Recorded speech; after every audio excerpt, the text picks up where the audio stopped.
Hi, this is Dave Johnson, and I'm here at SC25, and I'm happy to showcase for you today the latest in our IR7000 architecture. What you're looking at here is an GB200 NVL4, and in this particular architecture is a 50 OU rack where you can get 36 compute nodes, 8 power supplies, and 2 different switches, one for communication and one for management. So what's special about the design of this?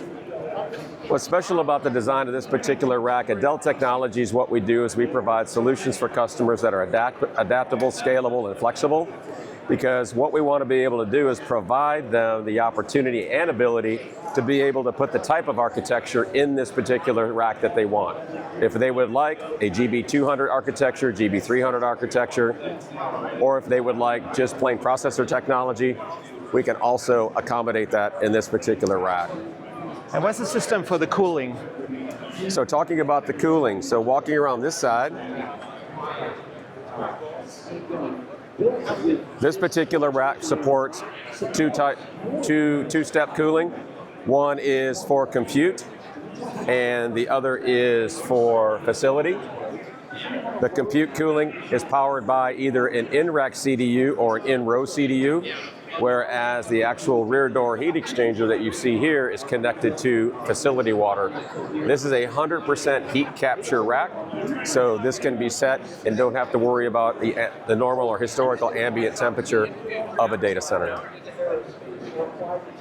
So how much does Dell do in the supercomputing world and data centers? It's just all over? So yeah, so Dell Technologies is definitely the leader, or one of the leaders, or the leader in moving towards supercomputing technology with this type of architecture. We support a number of different partners as we drive and deliver this type of solutions for our customers. And people, when they come and talk to you here at the show, what do they talk about? What do they comment? What do they ask? A lot of the customers are concerned and they're excited and concerned at the same time. The biggest questions that you can imagine that we get is power consumption, because the rack you're looking at here is up to 264 kilowatt. This rack can go up to 480 kilowatt. So then the question becomes is how do we cool that? Where do we get power for that? And so at Dell, what we're doing is we're working with them to manage through those particular challenges with the technology and the efficiency that we put in these particular solutions.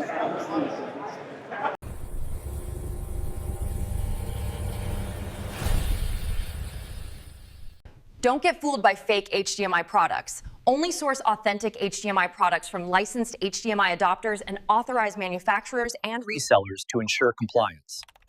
Counterfeit or unlicensed products can cause poor performance. Certified HDMI products undergo official testing for safety and spec compliance. Avoid brand damage, warranty issues, and customer dissatisfaction from unlicensed products. long-term cost savings come from reliable, genuine HDMI solutions. Unlicensed products may lack support and pose safety risks. Use certified HDMI cables with official HDMI certification labels. Report suspected counterfeit products at hdmi.org/resource/infringe. Thanks to our global partners for helping keep the HDMI brand real and ensuring consumers get the experience they deserve.